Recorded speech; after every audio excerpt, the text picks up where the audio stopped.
Les matins de France Culture, Guillaume Erner. Et l'on évoque la droite dans tous ses états, alors que sur le plan des sondages, la droite semble majoritaire en France.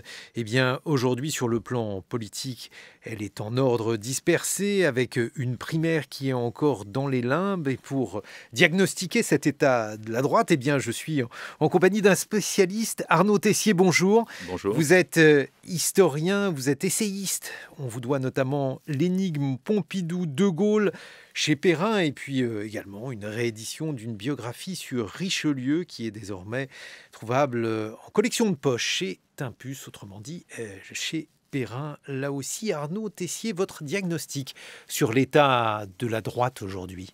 Eh bien, je crois qu'elle est déboussolée. Ce n'est pas nouveau. Elle est déboussolée à la fois sur le contenu de son discours et à la fois sur sa perception des institutions. Je crois que c'est le fruit d'un développement historique qui remonte déjà un certain nombre d'années et que Philippe Séguin avait qualifié de dégaullisation de la droite, ou en tout cas de la majorité qui se réclamait. Qu'est-ce que ça veut dire ? La dégaullisation, ça ne veut pas dire qu'on cesse de se référer au général de Gaulle, parce que de ce point de vue-là, tout le monde se réfère au général de Gaulle comme si c'était pour mieux l'enterrer, pour mieux le faire taire. Je crois que ce n'est pas la question d'évoquer tout le temps le général de Gaulle, mais plutôt de s'inspirer un peu d'un certain nombre de principes qu'il a instillés au régime dans lequel nous vivons, qui est la Ve République, qui est un régime d'équilibre et où il y a un certain nombre de ressorts dont on a perdu le sens. Ce qui s'est passé en réalité, c'est qu'il y avait deux familles, en gros, dans la droite autrefois, ce qu'on qualifiait de droite. Les gaullistes ne se sont jamais considérés comme absolument de droite, ils se disaient toujours plus rassembleurs. Il y avait la droite de tradition gaulliste, et puis il y avait un centre-droit de tradition plus libérale, entre guillemets, et ces deux familles s'étaient entendues à partir de la fin des années 60 et dans les années 70, et puis il y avait là pas un système de primaire, mais il y avait des candidats avec des sensibilités différentes. Et puis finalement, il y a eu cette tentation terrible qui a été d'unifier ces familles de pensée qui ne correspondaient pas aux mêmes traditions, qui n'avaient pas exactement les mêmes idées sur un certain nombre de sujets, l'État, l'Europe, la souveraineté. Et on est arrivé à une sorte de discours commun qui est informe un petit peu et où on ne se reconnaît plus. Vous faites du 2 en 3 parce que d'habitude on a coutume de dire qu'il y a 3 types de droite. Il y a notamment une droite bonapartiste qui d'ailleurs en partie est représentée par une certaine forme de gaullisme. Il y a aussi l'orléanisme, et puis il y a une manière de voir qui est peut-être plus traditionnelle. Mais si on ajoute à cela le fait que tout le monde, effectivement, se réfère aujourd'hui à De Gaulle, vous l'avez noté, c'est quand même un paradoxe. Arnaud Tessier, c'est purement incantatoire ? Oui, c'est incantatoire, parce qu'on manque de figures emblématiques, donc se réclamer de Gaulle, et puis ça permet de faire référence à certaines, d'abord à une époque qui suscite la nostalgie chez beaucoup de Français et même des lecteurs, de l'irritation chez d'autres, donc c'est quelquefois un peu maladroit, et puis parce que ça évoque des choses, une France souveraine, ça évoque une France qui avait de l'importance, mais finalement on ne s'interroge pas exactement sur le contenu de ce que De Gaulle a laissé, ou en tout cas la façon dont De Gaulle a structuré notre démocratie. Parce que les institutions dans lesquelles nous vivons, certes, De Gaulle appartient au passé, si on s'en tient au rythme des temps, mais il est vivant à travers les institutions. Alors il y a des choses qui sont complètement tombées en désuétude. Donnez-nous des exemples. Par exemple, De Gaulle avait une conviction très forte, tout en étant partisan d'une économie libérale, c'est que l'État était quelque chose de central. La France devait avoir un État fort et qu'il fallait s'appuyer sur un État fort. Aujourd'hui, le discours de la droite, entre guillemets, a été complètement absorbé par une sorte de libéralisme, de néolibéralisme mal digéré. Et non seulement elle ne parle pas de l'État, mais elle ne cesse de le critiquer. Alors je ne dis pas que l'État est parfait, mais je pense que si on veut avoir une vision un petit peu construite, il faut avoir un discours construit sur le rôle de l'État. Et il me semble qu'étant donné la période que nous avons traversée, que nous continuons de traverser, ça serait nécessaire. Sur l'État, les rapports entre l'État central et les collectivités décentralisées, là aussi c'est un petit peu le grand désordre. Vous avez des représentants de la droite, entre guillemets toujours, qui se font les chantres d'une décentralisation tous azimuts. D'autres qui rappellent que l'État a des responsabilités propres, notamment en temps de crise. Tout ça, c'est un peu le désordre, là encore, et il y a aussi une dimension, je crois, du gaullisme qui était présent dans les institutions, qui est le gaullisme social, qui était un petit peu perdu, ou alors là aussi, certains se revendiquent du gaullisme social. Donc je crois qu'il y a un grand désordre idéologique, et il y a aussi une perte de sens des institutions. Il y a un rapport au peuple chez De Gaulle qui est réel. C'est l'usage du référendum, qui n'est pas un plébiscite. Il est prévu par l'article 3 de la Constitution. Il est mis sur le même plan que la démocratie représentative. La souveraineté nationale s'exprime par l'élection des représentants et par le référendum. Et sur des sujets colossaux comme les retraites, on recule devant le référendum parce que ça présente des risques politiques. Et on dit, on a perdu le contact avec... Que De Gaulle, d'ailleurs, a connu en son temps. Mais qu'il a pratiqué, et qu'il a pratiqué au point d'en tirer les conclusions le jour où il en a perdu un. Il est parti en 69. Mais ce que vous êtes en train de dire, Arnaud Tessier, c'est que finalement, il ne faut pas confondre la droite avec la seule droite orléaniste, puisque pour vous, hein, c'est votre analyse, il y aurait aujourd'hui une sorte de tropisme à droite qui se focaliserait uniquement sur cette représentation-là de la chose. Mais oui, c'est pour ça que peux vous raconter ce qui est arrivé au début des années 2000 à Philippe Séguin, que j'ai bien connu. Philippe Séguin était resté au Rassemblement pour la République, au RPR, pendant toute sa carrière politique, jusqu'en 2002, sauf qu'il estimait que le RPR s'était éloigné des convictions, notamment gaullistes, que lui portait. Mais enfin, il restait fidèle à sa famille politique, parce que c'était sa famille politique. Et le jour où on a créé l'UMP, c'est-à-dire qu'on a fait une sorte de magma avec le centre, les gaullistes, la droite, dont la seule fonction, qui n'avait plus aucune unité idéologique et dont la seule fonction, c'était de porter à la présidence le leader, il a refusé d'adhérer à l'UMP parce qu'il a dit ce machin de la droite et du centre, ça va conduire à un truc qui va s'évaser, qui va aller vers le vide, avec un discours totalement creux. Et Séguin disait, il l'a dit dès 91, ça fera la fortune du Front National qui se développera sur les côtés. Mais alors, il faudrait rappeler aux plus jeunes l'affrontement qu'il y a eu entre Philippe Séguin, qui était donc tenant d'un certain gaullisme social, vous me direz ce que vous en pensez, face à Nicolas Sarkozy, qui lui considérait qu'on pouvait très bien penser comme Philippe Séguin, aller vers le social, mais que dans ce cas-là, on n'avait qu'à être à gauche et à cesser d'être une droite qui avait honte d'elle-même, Arnaud Tessier. C'est-à-dire pour Séguin, comme d'ailleurs... comme cela correspondait à la réalité, pour lui, le gaullisme n'était pas de droite. Il y avait une dimension conservatrice qui s'exprimait à travers, d'ailleurs, les formations politiques gaullistes. Mais l'incarnation, celui qui devait incarner le gaullisme et le post-gaullisme, ça devait être quelqu'un qui avait une vocation à rassembler. Et donc, il disait souvent que le gaullisme social, c'était presque un pléonasme, que le gaullisme avait toujours été social dans sa dimension profonde, et effectivement qu'il y a eu une sorte de, comment dire, cet ensemble que formait la droite, la droite de tradition gaulliste, nous dirons, la droite un peu libérale, entre guillemets, pas au sens où on l'entend aujourd'hui, le centre, on en a fait un seul groupement, multipartisan, avec pour seule vocation de porter à l'Élysée une personne, qui était la personne dominante du moment, et finalement, toute espèce de cohésion dans le discours, dans le projet politique, a été perdue. Mais ça, c'est lié justement aux institutions, lesquelles sont l'œuvre du général de Gaulle, tout simplement parce que si vous créez un grand parti de droite, l'UMP, c'est pour lui permettre de franchir le premier tour aisément, Arnaud Tessier, non? Non, parce qu'il peut y avoir un parti dominant, ce qui était le cas avec le RPR, et puis un parti des formations qui faisait la pointe, ou qui pouvaient avoir chacune leur candidat. Comme l'UDF. Voilà, que ça se passait comme ça. À ceci près que dans votre représentation des choses, c'est le RPR qui dominerait sur les autres tendances. Oui, mais regardez, en 95, il y a eu déjà du désordre dans la maison, avec la candidature Balladur et les candidatures Chirac. Et à partir de 2002, ça a été tragique, puisque là, il n'y a pas eu vraiment de campagne présidentielle. Jacques Chirac était face à Jean-Marie Le Pen. Donc alors là, le discours, le programme, tout ça n'avait plus d'importance. Justement, une alternative, Arnaud Tessier, est-ce que la droite, la vraie droite, je ne sais pas, utilisez les guillemets que vous voudrez, ça ne serait pas aujourd'hui ou bien La République En Marche, autrement dit le parti du chef de l'État, qui gouverne avec des gens qui viennent de la droite, Jean Castex, Bruno Le Maire ou bien Gérald Darmanin, ou de l'autre côté, est-ce que la vraie droite, ça n'est pas le Rassemblement national? Non, je crois que le Rassemblement national s'est emparé de certaines thématiques qui faisaient un peu qui était dans le fond du gaullisme, qui est la nation, l'État, ils ne sont pas trop emparés, la nation, la souveraineté, et ils ont mis ça à leur sauce. Et évidemment, ça a jeté une sorte d'interdit pour la droite classique, si j'ose dire, ou pour la droite des traditions gaullistes, qui du coup s'est trouvée interdite devant cela et qui s'est dit « je ne peux plus aborder ces sujets ou alors je suis obligé de prendre 1000 précautions », ce qui est le début de la fin, parce que quand on incarne une tradition qui est irréprochable, la tradition gaullienne, eh bien on assume des positions sans se soucier de ce que disent les autres. C'est comme ça que l'attachement à la souveraineté est devenu souverainisme. Je vais peut-être choquer quelques auditeurs, mais Philippe Séguin n'était pas souverainiste. Il était attaché à la souveraineté.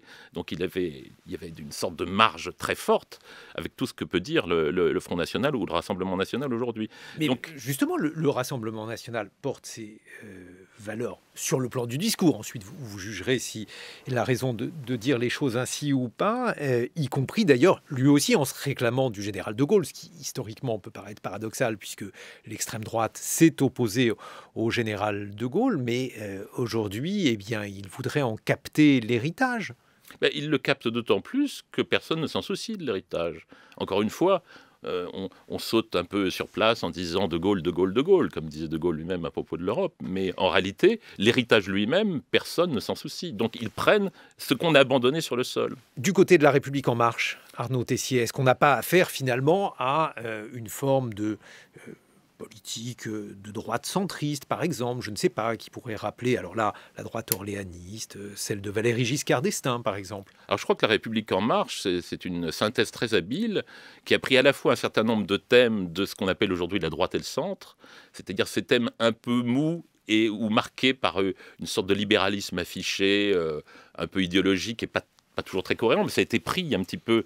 C'était le seul trésor, si j'ose dire, qui restait à la droite. Donc ça, c'est vrai qu'Emmanuel Macron s'en est saisi. Et puis s'est aussi saisi sur les questions sociétales d'un certain nombre de sujets qui intéressaient la gauche. Et je crois qu'il a voulu, à sa manière, rassembler, peut-être pas rassembler au sens où l'entendait le général de Gaulle, mais il a voulu rassembler des thématiques et ainsi déshabiller ce qui restait de la droite et ce qui restait de la gauche. Alors, c'est une opération qui a réussi en 2017 très bien. Est-ce qu'elle réussirait à nouveau? Est-ce qu'il n'y a pas le danger du coup qu'il y ait un durcissement supplémentaire sur les extrêmes, c'est-à-dire Rassemblement National ou à l'extrême gauche, sachant que dans l'électorat de ces extrêmes, il y a certainement des électeurs qui ne sont pas extrêmes et qui, en fait, ne sont pas à leur place. Simplement, ils sont partis là où on leur parlait de choses dont on ne leur parle plus dans leur famille d'origine. Je crois que ça, c'est capital de penser que lorsque vous n'avez plus rien à dire, les gens ne vous écoutent plus. Donc voilà. Et d'ailleurs, même cette formulation, la droite et du centre, à laquelle sont condamnées les malheureuses personnalités politiques qui en parlent, les convictions de la droite et du centre, on voit bien que ça ne passe pas. Pourquoi ? Parce que la droite et le centre, je ne sais pas ce que c'est. Il faut essayer, même le terme de droite et le terme de centre, il faut essayer de porter quelque chose d'un peu plus rassembleur. Alors, autre hypothèse, Arnaud Tessier, est-ce que ça ne serait pas à cause de la gauche, je veux dire par là que la gauche elle-même n'étant pas dans une situation confortable, à la fois sur le plan idéologique et peut-être sur le plan électoral, eh bien aujourd'hui il est difficile à cette droite-là de s'opposer à la gauche. Non, je crois vraiment que c'est une question de... Je vous donne un exemple sur les questions économiques. Oui. Par exemple, le clivage était particulièrement clair. Peut-être aujourd'hui s'est-il obscurci ou en tout cas complexifié, puisque de la France insoumise au Parti socialiste, il n'y a pas les mêmes convictions sur le plan économique. Est-ce que ça ne rend pas la tâche de la droite, paradoxalement, plus difficile ? Si, mais c'est parce que c'est toujours pareil, elle regarde ailleurs. Elle devrait plutôt regarder vers elle-même, vers ce qu'elle a été, vers non pas les valeurs, mais les principes. Parce que le terme de valeur est toujours dangereux, il est creux. Les principes qu'elle porte, les principes de gouvernement, les principes institutionnels, la conception de la société, qui a toujours été une conception beaucoup plus équilibrée. Mais je vais vous donner un exemple. La crise sanitaire, le pass sanitaire.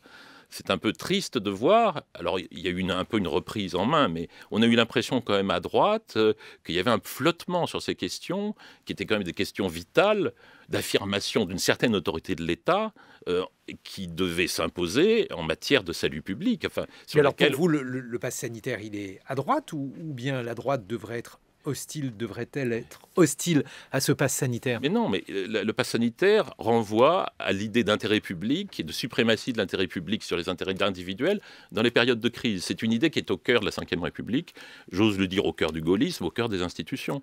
Or, il faut reconnaître que beaucoup de dirigeants de droite ont flotté sur ce sujet et continuent de flotter moins, et que Emmanuel Macron, lui, a pris, en quelque sorte, la figure régalienne. Mais si on prend une partie de l'extrême droite, je pense à Florian Philippot, lui considérerait que le pass sanitaire s'oppose à une notion qui est très présente à droite, c'est la notion de liberté. Et cette partie-là de l'extrême droite est contre le pass sanitaire au nom de la liberté, ce qui, là aussi, est une forme de paradoxe, puisque les partis favorables à un régime, disons, plus autoritaires, n'ont pas pour habitude, généralement, de défendre la liberté, Arnaud Tessier.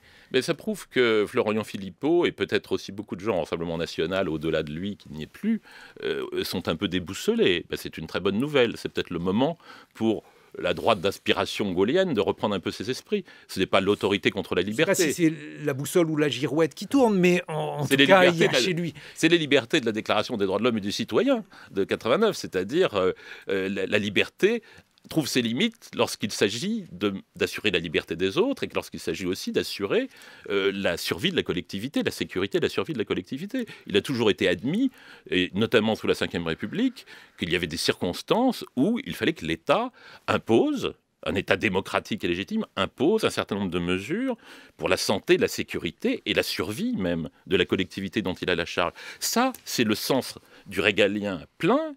Et bien ça, Emmanuel Macron s'en est en quelque sorte saisi et on lui a laissé, d'une certaine manière, prendre cette posture régalienne que la droite lui a un peu laissée. Arnaud Tessier, vous êtes historien, on vous doit notamment l'énigme Pompidou-De Gaulle aux éditions Perrin. On vous retrouve dans une vingtaine de minutes. Vous serez rejoint par la journaliste au service politique du Monde, Sarah Belouezane. On va évoquer cette fois-ci le décryptage de la scène politique à droite avec les primaires, y en aura-t-il ou pas, avec les stratégies des uns et des autres pour tenter donc de récupérer ces voix, puisque semble-t-il la droite est majoritaire dans les sondages, mais aujourd'hui elle se présente en ordre très dispersé. Il est 8h sur France Culture, excellent réveil à tous. 7h-9h, les matins de France Culture, Guillaume Erner. 8h21, nous sommes donc en compagnie de Frédéric Seyss, d'Arnaud Tessier, historien essayiste. On vous doit l'énigme Pompidou-De Gaulle paru chez Perrin et d'une journaliste au service politique du Monde que l'on accueille. Bonjour Sarah Belouezane, avec une question. Frédéric Seyss vient de restituer effectivement l'état d'esprit dans lequel est la plupart des partis politiques et la plupart du personnel politique vis-à-vis des primaires avec une certaine défiance, mais pourtant cette primaire de la droite, elle n'avait pas si mal réussi que cela en désignant François Fillon, qui a fait, dans le contexte que l'on sait, mais que vous allez peut-être nous rappeler, Sarah Belouezane, un score plutôt honorable au final.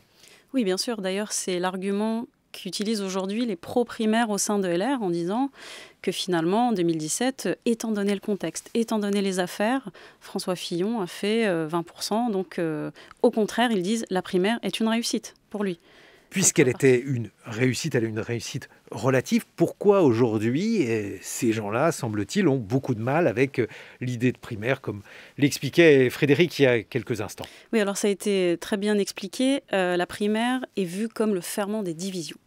On dit que jamais le parti ne s'est remis des débats télévisés. Enfin, on a écouté un extrait tout à l'heure. On dit que, par exemple, quand les équipes ont voulu se réunir, les équipes de Juppé, les équipes de Sarkozy avec celles de Fillon, en fait, elles ont trouvé porte close parce qu'il y avait eu trop de haine recuite, trop de choses ont été dites, et que le parti ne pouvait pas faire d'union après ça.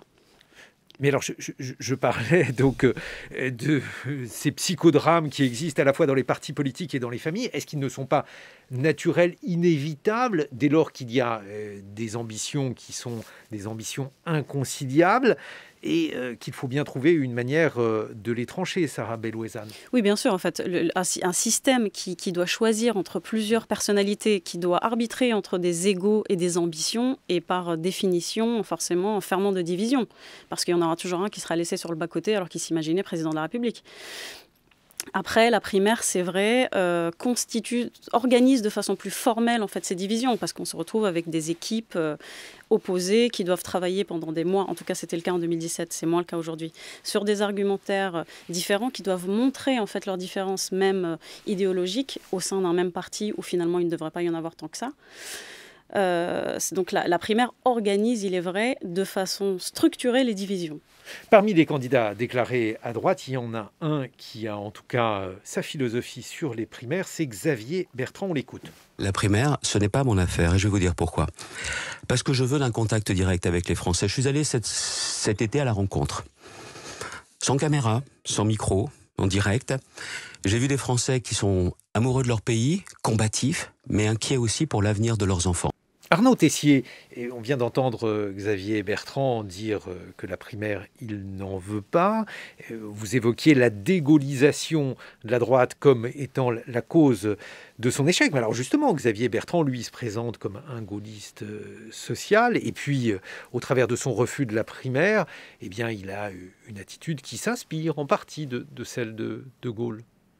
Oui, c'est certain, la primaire n'est pas tout à fait ni dans les mœurs du régime, ni dans les mœurs de cette tradition gaulienne qui, encore une fois, n'est pas seulement attachée à la personne de De Gaulle, mais aux institutions et à la façon de concevoir la fonction présidentielle, qui est une fonction de rassemblement. Surtout quand on entendait l'extrait de tout à l'heure. Ça m'a rappelé la primaire de 2017, ces candidats en randonnion qui se tutoyaient en plus. Enfin, tout ça ne correspond pas du tout. L'extrait où Nicolas Sarkozy voilà.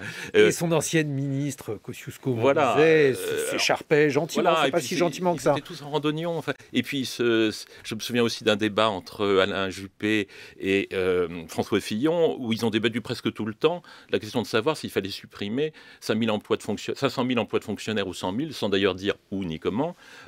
C'est des spectacles qui, évidemment, ne suscitent pas l'entraînement et le rassemblement des électeurs. Frédéric Saiz. Oui, d'autant qu'il y a effectivement, comme vous le soulignez, pas une si grande différence idéologique que cela entre les candidats qui s'opposent. Il n'y a pas forcément une aile tellement pro-européenne complètement centriste contre une aile du repli total sur soi, de la fermeture des frontières, etc. Au sein de ce mouvement politique, il y a, malgré des sensibilités évidemment différentes, pas tant de différence que ça. Effectivement, pour reprendre une formule qui avait fait Flores, qui imagine le général de Gaulle passer par une primaire. C'est ce que dit Xavier Bertrand entre les lignes, et ça ne concerne pas que la droite. C'est compliqué de faire ce genre de phrase sur ce qu'aurait fait le général de Gaulle. Mais même d'autres. C'est une formule absolument agaçante, effectivement.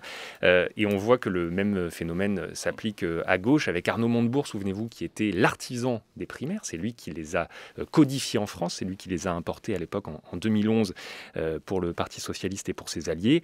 Et encore ce matin, il déclare dans la presse qu'il ira lui aussi un homme seul face au peuple et non pas dans les querelles d'appareil. Mais alors, Sarah Belouezane, lorsqu'on essaye de voir quelle est la stratégie de Xavier Bertrand, justement, on se dit que celui-ci refuse la primaire pour des raisons évidentes, mais alors il va y avoir une petite équation compliquée à résoudre. Quelles sont les hypothèses ? Alors, juste, on disait qu'il s'inspirait du général de Gaulle, mais il s'inspire aussi d'Emmanuel Macron. Hein. C'est un exemple plus récent, mais Macron ne s'est pas prêté à une primaire et est devenu président de la République. Donc lui, il se dit, pourquoi irais-je me confronter à d'autres personnes à droite qui, en plus, pourraient peut-être éventuellement le battre s'il y a une primaire. Et ça, il en a parfaitement conscience, parce qu'il connaît l'électorat, le noyau dur de la droite. Mais alors pour lui, l'idée, c'est d'y aller tout seul, de surperformer dans les sondages et de faire en sorte qu'ensuite le parti finalement s'incline en quelque sorte devant sa dynamique et le choisisse comme candidat. Ça veut dire quoi concrètement ? Est-ce qu'aujourd'hui c'est le cas ? Est-ce que le parti... Alors là, aujourd'hui, le problème, c'est que justement, il n'est pas suffisamment haut dans les sondages pour, comme on dit régulièrement en politique, tuer le match. Donc aujourd'hui, personne ne peut dire, en fait, c'est lui qui va nous mener à la victoire, donc on n'a qu'à le rallier. Valérie Pécresse a sorti, très opportunément, il faut le dire, un sondage réalisé pour son micro-parti Libre, où ils sont en fait à touche-touche. S'il y en a un ou l'autre qui est candidat de la droite, elle est à 14, lui à 15. Et donc, à droite, on dit, ok, mais n'importe quel autre candidat aujourd'hui, en tout cas Pécresse, en l'occurrence, est dans la marge d'erreur. Donc, pourquoi on irait choisir Bertrand et pourquoi on ne choisirait pas Pécresse aujourd'hui Pensez-vous, Sarah Belouezane, que la droite aille jusqu'aux primaires ? Est-ce qu'il y aura des primaires à droite ? Alors aujourd'hui, à ce stade, tout est ouvert. Tout est possible. Alors, comme le disait Frédéric tout à l'heure, la droite est inscrite en effet dans les statuts. Sauf que la direction du parti n'exclut en aucun cas de modifier ses statuts, bien sûr. Il y a un congrès le 25 septembre où ils vont devoir poser une question aux militants. Alors à ce stade, on ne sait pas la nature de la question. On ne sait pas si le congrès sera en présentiel ou à distance. On ne sait pas comment sera formulée la question. Donc les militants vont devoir dire oui ou non à une primaire, oui ou non à une méthode qui a été réfléchie par Jean Leonetti, le maire d'Antibes, tout l'été. En imaginant qu'il y ait une primaire, qui va se présenter à cette primaire de droite, Sarah Bellouezane? Alors, à ce stade, il y a bien sûr Valérie Pécresse, dont il faut rappeler qu'elle n'est pas membre des Républicains, elle les a quittés en 2019, après les européennes. Il y a Éric Ciotti, le député des Alpes-Maritimes. Il y a Philippe Juvin. Il y a Michel Barnier et un nouveau, un candidat de dernière minute, Denis Père.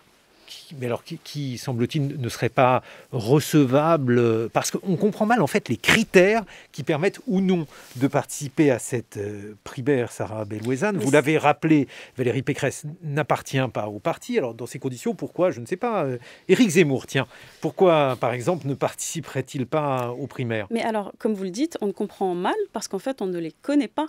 On ne connaît pas les critères. Donc, en effet, Éric Zemmour ne fait pas partie, n'est pas membre du parti, Valérie Pécresse non plus. Donc, à moins d'inventer une clause un peu délirante. Des pré-primaires. Des pré-primaires, ça n'aurait plus aucun sens. Parce que déjà, à 8 mois de la présidentielle, on est très loin d'avoir un candidat à droite. Primo-primaire. Voilà. Les pré-primaires, puisque donc Éric Zemmour, d'après ce qu'a dit Gérard Larcher, ne pourrait pas y participer. On ne comprend pas, par ailleurs, on ne comprend pas pourquoi Éric Ciotti, qui incarne plutôt l'aile droite du parti Les Républicains, se présente, tandis que Laurent Wauquiez, lui, a renoncé. Qu'est-ce que ça signifie, selon vous, Sarah Bellouezane? Alors, Éric Ciotti, lui, il dit, comme tous ceux qui se présentent globalement, il veut peser. Et c'est vrai qu'il représente l'aile droite du parti et qu'il aimerait, alors pour la version officielle, un petit peu peser sur les idées qui seront ensuite reprises par les candidats, pour le candidat qui sera choisi, que ce soit Pécresse ou Bertrand, ou éventuellement même Michel Barnier, même si ses chances sont moindres, qu'il juge un peu plus centriste que lui, ce qui est juste. Donc il y va, il se dit pourquoi pas. Si d'aventure il y a un membre de sa famille politique qui gagne à la présidentielle, il pourrait pourquoi pas devenir ministre, hein, c'est comme ça qu'il le voit, c'est comme ça que beaucoup le voient. À l'inverse, Laurent Wauquiez est lucide sur ses chances, connaît sa famille politique et est lucide sur ses chances de l'emporter. En fait, Laurent Wauquiez, son image est encore, et il le sait, très abîmée auprès des Français.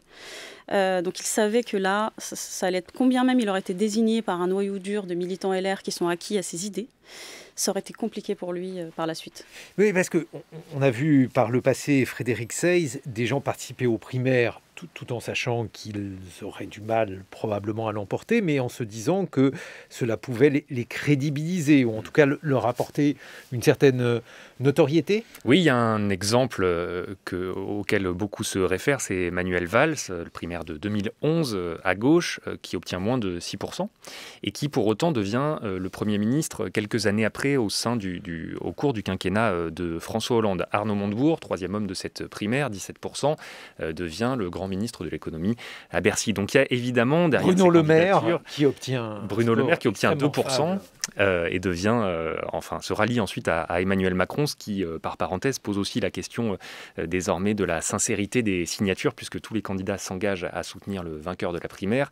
Et on a vu la dernière fois, d'une part avec Manuel Valls à gauche, d'autre part avec Bruno Le Maire à droite, que ça avait été beaucoup plus compliqué que ça à l'approche du scrutin. Ce qui est intéressant dans le système qui est en train de mettre en place la droite, c'est d'une part cette primaire, mais c'est aussi le grand sondage, la grande vague d'opinion qui a été lancée ce lundi, en début de semaine, et qui finalement met fin à une hypocrisie totale concernant les sondages, c'est-à-dire que jusqu'ici, l'ensemble des partis politiques affirmaient, la main sur le cœur, ne pas regarder beaucoup les études d'opinion. C'était des photos qui étaient destinées à vieillir très vite au cours de campagne présidentielle, et évidemment, c'était tout l'inverse en coulisses, c'est-à-dire qu'ils regardaient beaucoup cela. Cette fois-ci, les Républicains disent « Nous lançons cette grande enquête menée par l'IFOP, un institut professionnel, qui sera à la fois quantitatif, c'est-à-dire pour qui allez-vous voter, etc., et qualitatif. » Alors, il n'y a pas d'intention de vote.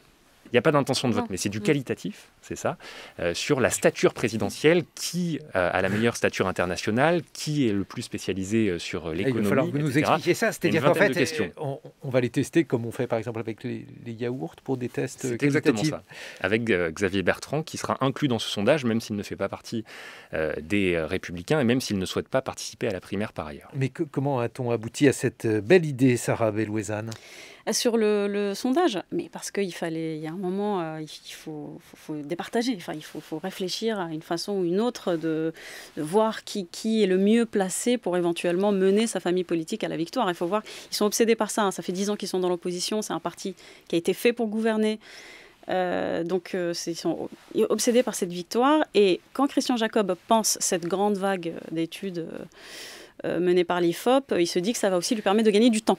Il y avait bien une autre possibilité que nous avons évoquée tout à l'heure avec Arnaud Tessier, qui était de se rallier à La République En Marche, ce qu'une partie de la droite appelait à faire. Alors là, où en est-on à cet égard, Sarah Bellouezane ? Alors là-dessus, on jette des pudeurs de gazelle, comme pour reprendre l'expression de Jean-Luc Mélenchon. Tout le monde a conscience que le risque est là. Qu'en fait, si à un certain moment de la campagne présidentielle, alors pas tout de suite, parce que là ils se disent peut-être qu'on peut encore l'emporter, on ne va pas mettre toutes nos billes dans le même panier, mais tout le monde se dit que si en janvier, février, le candidat qui aura choisi la famille politique au bout de cet interminable processus ne performe pas suffisamment, au sein des élus, il peut y avoir une hémorragie. Il peut y avoir plein de gens qui se disent après tout, Macron, il a le maire, il a Castex, j'y vais aussi. Est-ce que l'autre risque pour la droite aujourd'hui, c'est d'avoir non pas un candidat, mais deux, je ne sais pas, par exemple Xavier Bertrand, si celui-ci persiste, et une personne désignée par la primaire, c'est possible ? À ce stade, oui, complètement. Frédéric Saïs, qu'en pensez-vous ? Alors, avec les Républicains, on a appris à ne pas pouvoir faire de pronostics trop longtemps à l'avance de manière trop certaine. Ce qui est évident, c'est qu'on a deux candidats qui ont un rapport de force relativement similaire pour des raisons très différentes, même si les partisans d'Emmanuel Macron font valoir que les positions de Valérie Pécresse, notamment sur l'économie, y compris sur le domaine régalien, comme on dit, ne sont pas si éloignées de l'actuel chef de l'État. Une réaction, Arnaud Tessier. Oui, tout ça fait penser un peu à la fois à une américanisation, mais par le bas de la vie politique, et puis un peu la tambouille des partis politiques d'autrefois. Ce qui, là encore une fois, n'est pas l'esprit. Quelquefois, on peut se demander, quand on regarde l'histoire récente, l'histoire des 20 dernières années, s'il n'y a pas aussi chez certains un jeu à qui perd gagne. Parce qu'en fait, il y a beaucoup de potentiels candidats qui n'ont pas intérêt à ce que leur parti gagne ce coup-ci. Tout le monde regarde l'élection d'après, sachant qu'il y a la limitation du nombre de mandats, la relève des générations. Donc quand vous avez plusieurs personnes qui appartiennent à la même génération, elles peuvent être tentées finalement, non pas de jouer la politique du pire, mais de faire en sorte que les choses traînent et attendent le prochain coup. Ce qui, en termes de bon fonctionnement de la démocratie et d'intérêt du pays, n'est sans doute pas très sain. Et puis, il y a aussi une autre droite, très à droite, encore plus à droite. Elle est par exemple incarnée par une personne qui pourrait troubler le jeu. Éric Zemmour, on l'écoute. Robert Ménard, pendant des années, il m'a incité, encouragé, je dirais presque supplié d'être candidat à la présidentielle. Il me disait que j'étais le meilleur, le seul, que j'étais celui qui pouvait tenir le flambeau. Marine Le Pen, elle a un socle très, très solide, mais vous avez vu, elle a déjà perdu 5 points dans les sondages. Elle était à 26, elle n'est plus qu'à 21. Je pense que l'échec au régional a été un très mauvais coup pour elle. Et tout le monde a compris au RN qu'elle ne gagnerait jamais. Voilà, c'est tout, c'est clair. Sarah Bellouezane, on vient d'entendre Éric Zemmour. Là aussi, quelle stratégie poursuit-il ? Parce qu'on se dit que s'il va jusqu'au bout, c'est en partie à son camp, c'est-à-dire l'extrême droite, c'est-à-dire le Rassemblement national, qu'il risque de prendre des voix. En effet, c'est très difficile à décrypter. C'est très difficile à ce stade de savoir s'il va finir par y aller ou pas. Alors à droite, beaucoup qui l'ont vu ou qui ont parlé avec lui, disent il va commencer par y aller avant de renoncer en janvier, etc. Mais en fait, ce qu'il fait à Marine Le Pen, c'est surtout qu'il la décrédibilise. On l'a entendu à l'instant. En fait, il dit elle ne peut pas gagner. Ce n'est pas la peine d'y aller avec elle. Il fait cela contre elle, puisque c'est effectivement son argument principal qui consiste à dire que celle-ci ne peut pas gagner. Dans une optique où il pourrait se présenter, absolument. En fait, c'est plutôt cette partie idéologique-là qu'il vise. Sur l'électorat, c'est un peu plus compliqué parce que les sondages montrent qu'il prend un peu à la droite, il prend un peu l'électorat filloniste de 2017, mais on dit aussi que ses électeurs sont quand même potentiellement, ces électeurs potentiels à ce stade, bien sûr, sont différents de ceux de Marine Le Pen, qui, elle, a un électorat plus populaire. Lui, il a des électeurs qui le regardent à la télé, qui achètent ses livres, et qui ne seraient pas exactement les mêmes que les siens. Donc l'équation est un petit peu tordue. Arnaud Tessier, là aussi, ce personnage, cet essayiste qui défend certains aspects de la vie du maréchal Pétain, expliquant en quelque sorte que la thèse du bouclier de Pétain pendant la Seconde Guerre mondiale est en partie justifiée, et qui, dans le même temps, se présente comme gaulliste par rapport à votre thème de la dégaullisation de la droite, c'est une figure originale. Oui, c'est à l'origine, il suivait les affaires du RPR. Autrefois, c'était un très bon journaliste qui décryptait très bien l'actualité politique, je me souviens. Et puis, c'est quelqu'un qui est entré dans un nouveau personnage, un peu avec effectivement une pensée, des références très larges, tous azimuts. C'est un personnage un petit peu atypique. Je ne sais pas s'il est gaulliste. Je sais qu'il appréciait beaucoup des hommes comme Philippe Séguin. Je crois qu'il connaît assez bien l'histoire de la Ve République et qu'il joue avec ça. Et qu'il voit à quel point c'est le grand désordre partout. Et il est un petit peu, je dirais pas le fou du roi, mais il est celui qui arrive et qui finalement sait tirer les ficelles un petit peu et sait surtout appuyer là où ça fait mal. Parce qu'en réalité, il intervient dans un univers où tout le monde a perdu la boussole, ce qui, pour un journaliste un peu doué, comme il l'est resté, et qui connaît bien l'histoire, est un jeu très amusant. D'autant Frédéric Seyss, alors on ne peut pas faire de comparaison, mais une plume flamboyante, très à droite, qui devient chef de gouvernement, ça existe. Par exemple, en Angleterre, Boris Johnson, c'est aussi... rien n'est comparable terme à terme, mais ça veut dire que la chose s'est produite de l'autre côté de la Manche. De ce côté-ci, qu'en pensez-vous? Quels sont aujourd'hui les espaces laissés vacants dans lesquels Éric Zemmour pourrait s'engouffrer? Oui, d'autant pour poursuivre votre analogie que Boris Johnson a lui-même été journaliste à une époque très eurosceptique en poste à Bruxelles.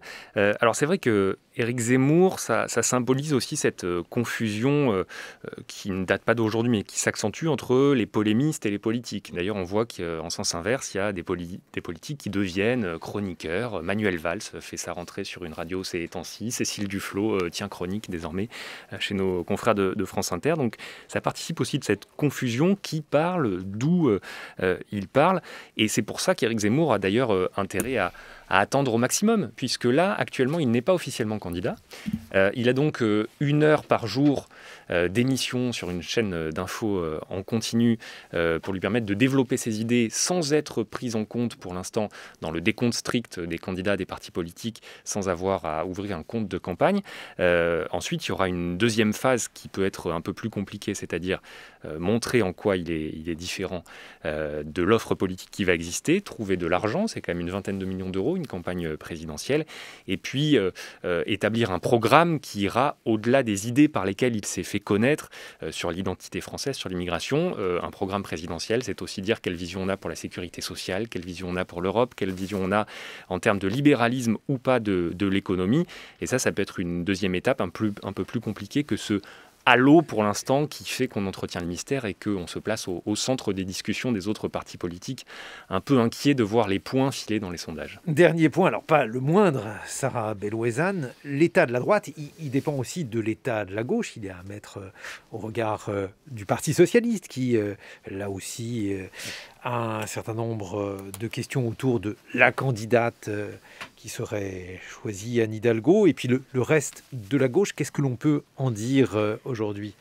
Aujourd'hui, alors évidemment, on peut considérer qu'on voit les choses par le petit bout de la lorgnette parce qu'on regarde les sondages, mais la gauche ne semble pas du tout en mesure de challenger qui que ce soit à l'élection présidentielle de 2022. C'est terrible, mais c'est vrai qu'on était passé d'un mouvement de balancier où il y avait donc un parti qui avait son importance. Aujourd'hui, la gauche est... Vous faites référence au Parti socialiste, peut-être Absolument, non, absolument, oui, je fais référence au Parti socialiste pour le balancier, en effet. Il faut penser aux plus jeunes d'entre nous qui nous écoutent. mais la gauche est émiettée, et par ailleurs, des sondages montraient avant l'été qu'aucun candidat de gauche, issu de quel que soit le parti de gauche, n'était en mesure de battre Marine Le Pen au second tour. Ce qui, historiquement, est très parlant, en fait. Et là aussi, Arnaud Tessier, dans l'évolution des idées, quand on prend par exemple un personnage comme Philippe Séguin, qui là aussi, il faut le rappeler pour les plus jeunes qui nous écoutent, incarnait une forme de gaullisme social ou à la fois de synthèse entre des idées de gauche et des idées de droite. Qu'est-ce que ça signifie pour vous ? C'est-à-dire que lui, il représentait, si vous voulez, un personnage qui n'existe plus, ou qui n'existe que de manière lointaine. C'est-à-dire, il disait il n'y est pas qu'il était dans un mouvement de droite, puisqu'il était fidèle, comme je le disais, à la formation qui était la sienne jusqu'en 2002, quand il était député. Mais il pensait qu'il fallait que la droite soit un peu plus que la droite. Et donc, il n'hésitait pas à parler à la gauche, à développer des idées qui pouvaient passer de gauche. Il y a toujours eu cette vieille idée des républicains des deux rives qui allaient se rejoindre, c'était Jean-Pierre Chevènement et Philippe Séguin, où l'idée que sur certaines convictions, qui étaient d'ailleurs celles du gaullisme autrefois, il allait y avoir une sorte de réconciliation, de conciliation entre une droite et une gauche. Tout ça a été un peu brouillé par l'histoire du Front National, qui à un moment donné a essayé de s'emparer de ce terrain-là, mais qui de nouveau lui-même est entré dans une certaine confusion idéologique. Donc c'est peut-être le moment pour la droite et pour la gauche de reprendre un peu leurs esprits sur le plan intellectuel et sur le plan des convictions. Mais c'est quand même assez étonnant, je pose la question à nos trois invités, c'est quand même assez étonnant qu'il y ait une gauche, par exemple, qui ne se porte pas bien, alors même qu'il y a eu des mouvements de contestation importants, qu'un certain nombre de règles qui sont traditionnellement classées à droite, comme par exemple le néolibéralisme, sont contestées. Comment cela se fait-il, Sarah Belouezane, que la gauche n'en profite pas plus ? Alors les experts disent que l'opinion est à droite. Qu'en fait, les sujets qui ont le vent en poupe, on parlait tout à l'heure des sujets régaliens, de l'autorité de l'État, de la sécurité, de l'immigration, avec les différentes vagues migratoires qu'il y a eu, notamment depuis 2015, la peur aujourd'hui d'une vague migratoire qui serait provoquée par la situation en Afghanistan, fait qu'en fait, la majorité de l'opinion serait à droite. Et il y a beau y avoir des mouvements de contestation, finalement, une gauche plutôt dans l'opinion, au sein des citoyens, les partis ne font plus recette, parce que les gens ont vu aussi les divisions, la tambouille dont on parlait tout à l'heure, leur incapacité à se structurer correctement, à s'organiser, à porter une parole qui soit celle, en tout cas, qui se représente l'aspiration des peuples. Mais alors, justement, là aussi, à gauche, parmi les différentes tentatives, il y a l'idée de faire une primaire populaire pour essayer de désigner un candidat de manière plus large avec une candidature d'union, puisque Sarah Belouezane, les faibles chances de la gauche sont aujourd'hui analysées à la lumière de candidatures qui seraient multiples. Oui, absolument. Mais après, on sait, Jean-Luc Mélenchon sera candidat, il le sera toujours, donc il l'a dit, c'est soit derrière lui, soit il est là. En fait, c'est un peu comme ça, c'est un chantage. L'alternative est claire. On a eu des nouvelles d'Arnaud Montebourg. Oui, absolument. Alors Montebourg, il va aussi, en dehors de toute primaire, mais on voit bien qu'en fait... Et avec un positionnement, y compris d'ailleurs sur les questions dites régaliennes, qui serait un positionnement inédit. Mais parce que justement, il voit les études d'opinion qui montrent que les Français auraient un appétit pour la justice, pour une justice plus ferme, un positionnement plus autoritaire. Vis-à-vis de l'immigration. Tout à fait. Semble-t-il, en tout cas, d'après ces déclarations, Frédéric Sey. Oui, d'ailleurs, il le dit même ouvertement pour répondre à votre question. Selon moi, les Français aujourd'hui, selon moi, c'est Arnaud Montebourg qui parle, les Français sont à gauche économiquement et sont à droite, je le cite, c'est des guillemets en radio, c'est jamais évident, sont à gauche économiquement et sont à droite sur le plan régalien, et c'est lui ce qu'il veut proposer, et c'est pas très original pour le coup pour cette présidentielle, puisque Xavier Bertrand se met un peu dans ces souliers-là aussi. Je suis très ferme sur l'immigration, je suis très ferme sur la sécurité, en même temps, je suis issu des Hauts-de-France, j'ai une vision sociale, etc. Et Emmanuel Macron n'est pas si différent dans cette dernière ligne droite, puisqu'il y a la loi sur le séparatisme, il y a bientôt la loi sur la sécurité présentée par Gérald Darmanin, et dans le même temps, il fait un plan de relance de 100 milliards d'euros qui est d'inspiration totalement keynésienne, avec une mobilisation de milliards par la puissance publique pour réinjecter de l'énergie dans la machine quotidienne économique des Français. Merci beaucoup Frédéric Sey, merci Arnaud Tessier. Je rappelle votre livre L'énigme Pompidou-De Gaulle, et merci à Sarah Belouezane. On vous retrouve donc dans les colonnes du Monde.